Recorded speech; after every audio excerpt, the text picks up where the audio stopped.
Bismillah, alhamdulillah, wassalatu wassalamu ala rasulillah, wa ala alihi wa sahbihi wa mawalah. Teman-teman semuanya, kita akan memulai serial mengenal ilmu keislaman.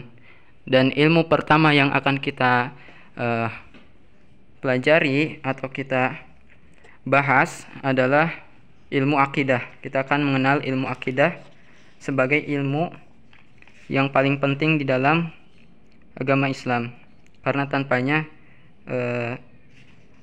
ibadah dan amal soleh yang kita lakukan akan bernilai sia-sia.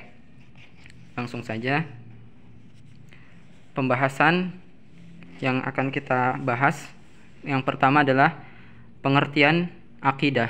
Apa itu akidah dan yang berkaitan dengannya, dari pengertian dari segi bahasa dan juga dari segi istilah. Kemudian faedah dari mempelajari akidah. Apa yang akan kita dapatkan setelah kita mempelajari akidah. Kemudian yang ketiga adalah pembahasan ilmu akidah. Apa saja yang akan kita pelajari di dalam ilmu akidah dibahas di pembahasan ini. Kemudian yang keempat, keutamaan ilmu akidah. Apa keutamaan ilmu akidah dan samaroh, faedah dari keutamaan ilmu akidah tersebut. Kemudian hukum mempelajari akidah. Apa hukum mempelajari ilmu akidah? Apakah dia fardu ain, fardu kifayah, sunnah atau mubah? Kemudian yang keenam, sumber ilmu akidah. Ilmu akidah ini diambil dari mana? Apa sumber ilmu akidah? Kemudian mengenal ahlu sunnah.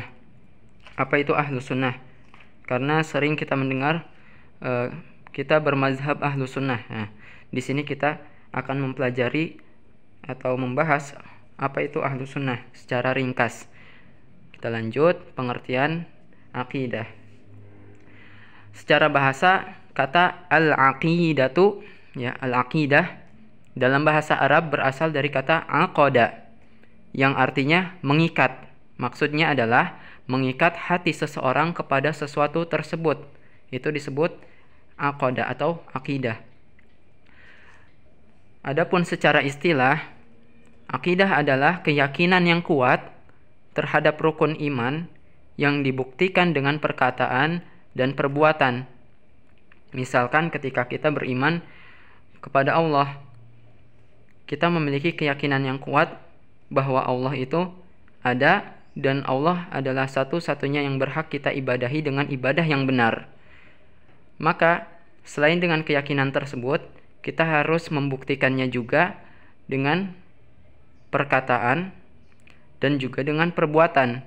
Dengan perkataan, kita bersyahadat, mengucapkan kalimat tauhid, la ilaha illallah, tidak ada Tuhan yang berhak diibadahi dengan benar kecuali Allah. Kemudian dengan perbuatan, kita menjauhi apa yang Allah larang dan melakukan apa yang Allah perintahkan. Itu pengertian akidah secara istilah. Kemudian apa saja pembahasan ilmu akidah? Ilmu akidah membahas tentang keimanan kepada Allah, malaikat-malaikatnya, kitab-kitabnya, kepada para rasul, kemudian keimanan kepada hari kiamat, kepada takdir yang baik maupun yang buruk, dan pembahasan lain yang berkaitan dengan akidah. Maksudnya berkaitan dengan 6 rukun iman ini. Itu yang akan dibahas di dalam ilmu akidah. Misalkan keimanan kepada Allah Ta'ala. Pembahasan lain yang berkaitan dengan itu adalah keimanan akan eksistensi atau adanya Allah, kemudian keimanan bahwasanya Allah lah yang berhak diibadahi dengan benar, kemudian Allah lah yang dapat memberikan rizki, menghidupkan dan mematikan, dan sebagainya. Kemudian Allah memiliki nama-nama yang indah, nama-nama yang baik, dan sifat-sifat yang sempurna. Itu yang berkaitan dengan keimanan kepada Allah. Kemudian setelah pembahasan ilmu akidah, kita lanjut ke faedah mempelajari akidah. Apa yang akan kita dapatkan dari mempelajari ilmu akidah? Yang pertama, kita memahami akidah dan keyakinan yang benar. Ketika kita mempelajari ilmu akidah, maka kita akan mengetahui bagaimana keyakinan yang benar kepada Allah, malaikat-malaikatnya, kitab-kitabnya, para rasulnya, kepada hari akhir dan juga kepada takdir. Itu akan kita dapatkan ketika sudah mempelajari ilmu akidah. Kemudian yang kedua, mengenal Allah Ta'ala berserta nama-nama dan sifat-sifatnya. Kita akan mengenal Rob atau Tuhan kita, Allah Ta'ala. Bagaimana cara kita mengimani atau beriman kepada Allah Ta'ala. Kemudian apa saja nama-nama Allah dan sifat-sifatnya apa saja. Dan hak-hak yang wajib kita tunaikan kepada Allah itu apa saja. Itu salah satu faedah dari mempelajari ilmu akidah. Kemudian yang ketiga, diterimanya amal ibadah. Ya. Amal ibadah seseorang tidak akan diterima, tidak akan makbul jika akidahnya tidak benar. Jika akidah seseorang tidak benar atau salah, maka amal ibadahnya tidak akan diterima. Kemudian yang keempat, menghindari diri dari keyakinan yang salah. Tentu ketika kita sudah mengetahui yang benar, kita akan mengetahui yang salah. Sehingga ketika kita mempelajari akidah yang benar, kita akan terjauh atau kita akan selamat dari keyakinan-keyakinan dan pemikiran-pemikiran yang salah dan sesat.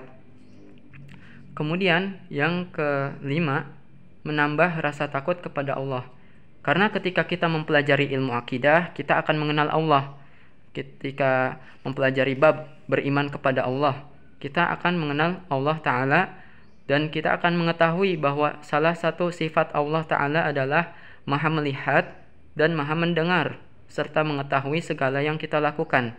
Maka ketika kita memahami, kemudian meyakini dengan kuat bahwa Allah memiliki sifat-sifat tersebut, kita akan memiliki rasa takut yang lebih kepada Allah Ta'ala, sehingga kita akan takut ketika berbuat dosa, ya. Kemudian kita akan takut ketika meninggalkan suatu perintahnya.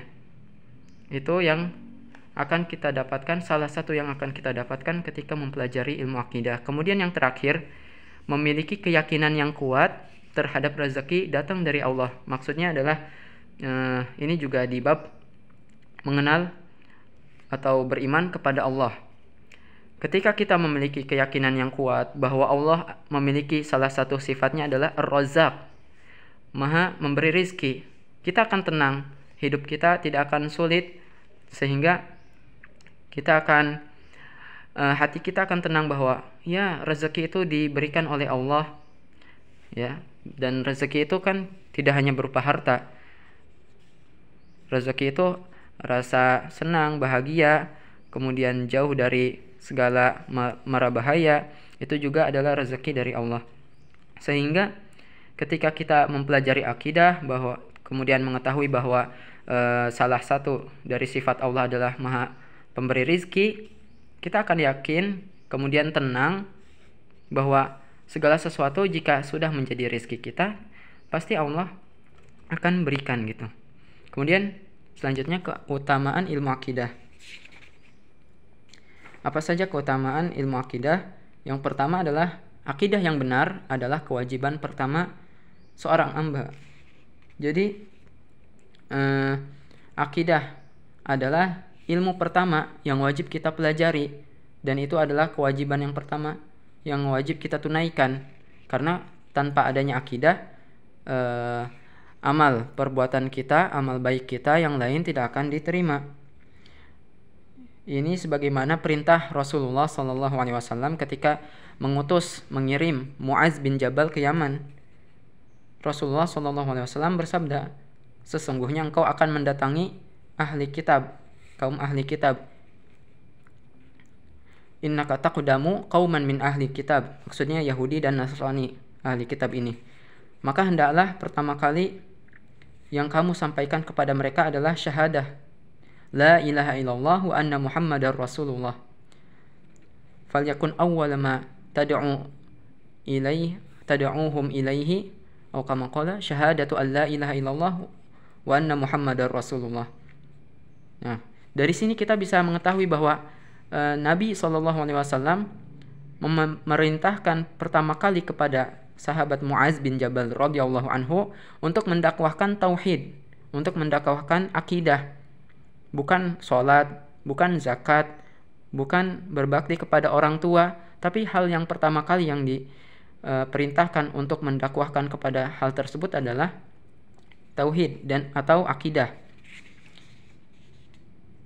Ini hadis diriwayatkan oleh Al-Bukhari dan Al-Imam Muslim. Kemudian keutamaan ilmu akidah yang kedua adalah jin dan manusia diciptakan untuk mentauhidkan Allah. Ya, pembahasan karena tauhid ini salah satu pembahasan ilmu akidah. Jadi termasuk ke dalam ilmu akidah ya. Jin dan manusia diciptakan untuk mentauhidkan Allah. Sebagaimana di dalam surat Az-Zariyat ayat 56 Allah Ta'ala berfirman, "Wa ma khalaqatul jinna wal insa illa liya'budun." Aku tidak menciptakan jin dan manusia melainkan agar mereka beribadah kepadaku. Para ulama menafsirkan kata liya'budun agar mereka beribadah kepadaku dengan liwahiduni, agar mereka mentauhidkanku. Karena ibadah yang pertama kali yang diwajibkan kepada mukallaf, ya, seorang makhluk yang dibebani syariat adalah akidah. Baru setelah itu amal-amalan yang lain seperti sholat, puasa, zakat, haji dan sebagainya. Kemudian yang ketiga, tanpa akidah yang benar, amal ibadah tidak akan diterima. Jadi harus ada akidah yang benar dulu di dalam diri seseorang yang dia yakini bahwa baru setelah itu amalan yang lain akan diterima. Makanya kenapa orang kafir ya atau non muslim mereka sudah berbuat baik, akan tetapi kenapa tetap masuk neraka dan akan kekal nanti di neraka? Ya karena mereka melakukan sesuatu yang sangat buruk, yaitu menyekutukan Allah, tidak mentauhidkan Allah. Sehingga mereka berhak untuk masuk neraka dan kekal di sana. Seperti itu. Kemudian yang keempat dan terakhir, inti dari dakwah para rasul. Jadi ilmu akidah dan tauhid ini adalah inti dari dakwah para rasul. Para rasul ini pertama kali yang mereka dakwahkan adalah tauhid, adalah akidah, bukan sholat, bukan ibadah dan amalan yang lain. Tetapi yang pertama kali adalah ilmu akidah, sebagaimana firman Allah Ta'ala dalam surat Al-Anbiya ayat 25. وَمَا أَرْسَلْنَا مِنْ قَبْلِكَ مِنْ رَسُولٍ إِلَّا نُوحِي إِلَيْهِ أَنَّهُ لَا إِلَهَ إِلَّا أَنَا فَاعْبُدُونِ. Dan kami tidak mengutus seorang rasul pun sebelum engkau Muhammad, melainkan kami wahyukan kepadanya bahwa tidak ada Tuhan yang berhak disembah selain aku, maka sembahlah aku. Itu yang pertama kali diperintahkan kepada para rasul untuk didakwahkan. Kemudian tadi lupa poin yang ketiga atau keutamaan yang ketiga, dalilnya adalah walaqad uhiya ilaika wa ilal ladzina min qablika la in asyrakta la yahbatanna 'amaluka wa la takunanna minal khasirin. Dan sungguh telah diwahyukan kepadamu dan kepada para nabi sebelummu, sungguh jika engkau menyekutukan Allah, niscaya akan hapuslah atau terhapuslah amalanmu dan tentulah engkau termasuk orang yang rugi. Sehingga amalan-amalan yang mereka lakukan ini dalam ayat ini tidak akan diterima. Mereka akan merugi tanpa adanya akidah yang benar itu. Ini ayat 65 dari surat Az-Zumar. Kemudian kita lanjut, hukum mempelajari akidah. Hukum mempelajari akidah dibagi menjadi dua. Pertama fardu ain, kemudian yang kedua fardu kifayah. Adapun yang fardu ain adalah mempelajari pokok keimanan yang menjadikan keimanan seseorang itu sah. Akidahnya diterima, kemudian amalan-amalan yang lain diterima. Apa saja itu yang dipelajari? Yaitu rukun iman secara global, seperti beriman kepada Allah, pada para malaikatnya, kemudian kitab-kitabnya, para rasulnya, hari akhir, dan juga kepada takdir. Kemudian juga rinciannya, tapi tidak terlalu rinci, seperti misalkan ketika membahas bab keimanan kepada Allah, maka yang perlu dipelajari bahwa Allah ini ada, dan dalil atau bukti bahwa Allah itu ada sangatlah banyak. Salah satunya adalah makhluknya di alam semesta ini. Ada pohon, kemudian ada bangunan-bangunan, kemudian ada hewan dan tumbuhan tadi, kemudian ada langit, ada matahari, dan segala macam makhluk yang Allah ciptakan. Seandainya tidak ada Tuhan yang menciptakan ini semua, bagaimana bisa makhluk-makhluk ini tersusun rapi? Bagaimana bisa ikan memiliki sirip? Kemudian bagaimana bisa daun pohon pisang berbeda dengan daun pohon kelapa? Jika seandainya tidak ada Tuhan, siapa yang mengatur ini semua gitu? Kemudian pembahasan mengenai bahwa Allah lah yang berhak diibadahi. Hanya Allah, tidak ada Tuhan atau sesembahan lain yang berhak diibadahi dengan ibadah yang benar.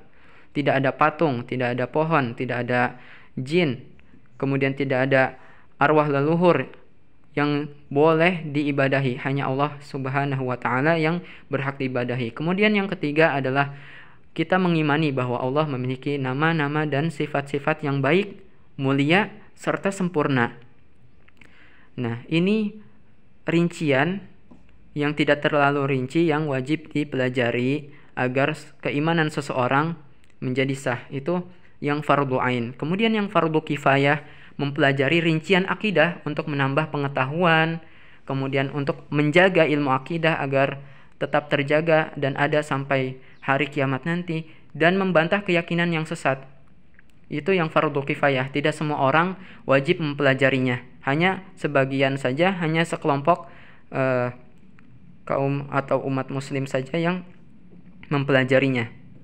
Seperti bagaimana cara membantah atau mengkritik orang-orang yang tidak beragama, ateisme, bagaimana mengkritik mereka yang memusuhi Islam, bagaimana mengkritik orang-orang yang melakukan sesuatu yang baru dalam akidah, yang tidak ada asalnya dalam akidah. Itu hukum mempelajarinya fardu kifayah. Kemudian sumber ilmu akidah. Apa saja sumber ilmu akidah? Yang pertama tentu Al-Quran, firman Allah Ta'ala sebagai sumber hukum dan akidah yang paling tepat. Tidak ada keraguan pada Al-Quran. La raiba fihi hudal lil muttaqin. Al-Quran lah petunjuk bagi orang-orang yang bertakwa, baik dalam hukum syariah dan juga dalam keyakinan, apalagi dalam keyakinan lebih utama. Kemudian hadis atau sunnah. Jadi sunnah ini salah satu sinonim dari kata hadis. Hadis atau sunnah yang sahih. Sahih itu valid, tersambung sampai kepada Nabi SAW. Hadis adalah sabda Rasulullah SAW, perbuatannya dan persetujuannya.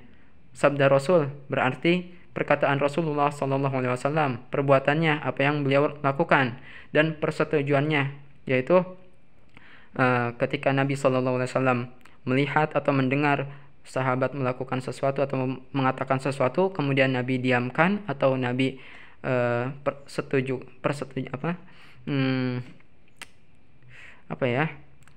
Nabi sepakati, maka itu termasuk hadis atau sunnah. Ya. Kemudian yang ketiga adalah ijma. Ijma itu adalah kesepakatan seluruh ulama terhadap suatu hukum. Misalkan seluruh ulama menyepakati atau bersepakat bahwa Allah itu ada. Tidak hanya ulama, pasti seluruh umat muslim meyakini bahwa Allah itu ada.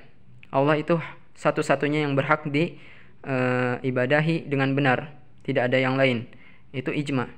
Jadi sumber ilmu akidah itu ada 3 ini. Al-Quran, hadis, dan ijma. Berbeda dengan fikih ada qiyas. Tapi sebagian ulama memang ada dalam akidah ini pembahasannya bahwa qiyas juga digunakan dalam ilmu akidah, tapi hanya beberapa bab saja gitu, tidak menjadi sumber ilmu akidah yang pokok. Yang pokok itu atau yang utama itu yang 3 ini. Kemudian kita lanjut mengenal ahlu sunnah. Siapa itu ahlu sunnah? Kata ahlu sunnah terdiri dari 2 kata. Yang pertama kata ahlun, yang artinya ahli dalam bahasa Indonesianya, dan yang kedua adalah kata sunnatun, yang maknanya adalah metode. Metode yang dimaksud di sini adalah metode beragama yang dijalankan oleh Nabi dan para sahabatnya. Jadi ahlu sunnah adalah mereka yang dalam beragama mengikuti Nabi dan mengikuti para sahabatnya, kemudian generasi seterusnya. Mereka lah yang disebut ahlu sunnah, yang mengikuti sunnah Nabi atau metode Nabi, perjalanan Nabi dan bagaimana Nabi beragama. Itu yang disebut dengan ahlu sunnah. Mereka yang memegang kuat hadis-hadis Nabi, mengamalkannya sesuai dengan apa yang dipahami para sahabatnya. Merekalah ahlu sunnah. Kemudian ini pembahasan terakhir, tidak ditulis sebelumnya, tapi ini sebagai tambahan saja. Nama lain ilmu akidah. Jadi ilmu akidah ini memiliki nama lain selain akidah. Ada penamaan yang baik dan ada penamaan yang buruk. Yang pertama, penamaan yang baik. Yang pertama usuluddin. Apa itu usuluddin? Dari kata usul dan ad-din. Usul jamak dari kata aslun. Aslun artinya asas atau pokok. Jadi usul adalah pokok-pokok atau dasar-dasar. Ad-din artinya agama. Jadi usuluddin adalah dasar-dasar atau pokok-pokok agama. Kenapa dinamai dengan usuluddin? Kenapa ilmu akidah dinamai dengan usuluddin? Karena pembahasan ilmu akidah kebanyakan adalah pembahasan mengenai dasar-dasar ilmu agama atau dasar-dasar dalam agama Islam. Sehingga ilmu akidah dinamai juga dengan ilmu usuluddin. Kemudian yang kedua, fiqhul akbar, fikih besar. Jadi sebagian ulama membagi fikih menjadi 2. Ada fikih yang besar dan fikih yang kecil. Fikih yang besar atau fiqhul akbar adalah akidah. Adapun fikih asghar yaitu ilmu fikih yang kita kenal saat ini. Pembahasannya mengenai hukum-hukum syariat seperti sholat, ibadah ya, sholat, kemudian puasa, zakat, kemudian muamalah, halal haram, itu fikih asghar. Kemudian yang ketiga, nama lain dari ilmu akidah adalah iman. Karena pembahasan ilmu akidah mengenai keimanan kepada Allah dan sampai keimanan kepada takdir dan yang baik dan yang buruk. Kemudian yang keempat, sunnah. Kenapa disebut sunnah? Ini untuk membedakan akidah ahli sunnah dengan akidah yang lain, seperti akidah Syiah. Karena kata sunnah ini sudah menjadi suatu ciri yang membedakan antara orang Islam dengan Syiah. Syiah ini mereka tidak mengambil sunnah Nabi, berbeda dengan ahli sunnah. Karena Syiah mereka berpandangan bahwa banyak sahabat yang mereka ini tidak terpercaya gitu. Berbeda dengan kita ahli sunnah, kita meyakini bahwa para sahabat mereka adalah orang yang akidahnya atau agamanya terjaga, kemudian terbebas dari berbohong atas nama Nabi. Adapun para pengikut aliran Syiah mereka berbeda, atau Rafidhah ya, nama lain dari kata Syiah.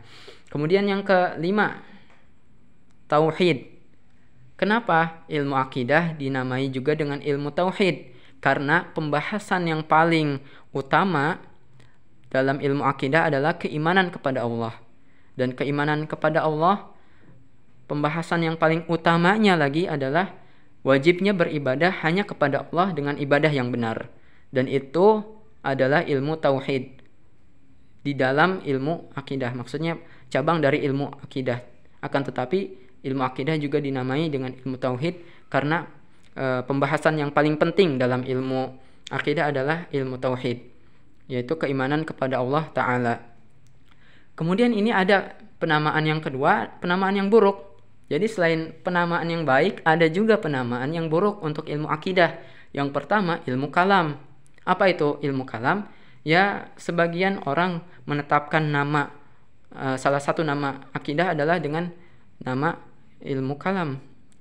Ilmu kalam ini karena dulunya terjadi perdebatan, kemudian perdebatan ini fokus pada pembahasan kalam. Kalam ini maksudnya sifat berbicaranya Allah. Kemudian terjadi perdebatan, kemudian jadilah ilmu kalam, dan sebagian ulama berpendapat penamaan ilmu akidah dengan ilmu kalam ini ada sebab lain gitu. Ya. Nah, ini kenapa penamaan ini buruk? Karena di dalam ilmu kalam kebanyakan ulama mutakallimin, itu ulama ilmu kalam, mereka membahas akidah dengan akal, dengan logika. Kebanyakan mereka dengan logika, berbeda dengan ahli sunnah. Ulama ahli sunnah ketika membahas ilmu akidah, mereka menggunakan dalil-dalil, kemudian ditopang dengan logika. Adapun mutakallimin, ulama ilmu kalam, mereka menggunakan logika terlebih dahulu, kemudian logika mereka ini ditopang atau dibantu dengan dalil. Jadi dalil tidak menjadi sumber utama dalam ilmu kalam, tapi logika. Padahal logika kita ini terbatas. Kita tidak bisa memikirkan ilmu-ilmu gaib. Padahal akidah kan banyak nih pembahasan seputar gaibiyat, hal-hal yang gaib seperti malaikat, jin, surga, neraka, alam barzakh.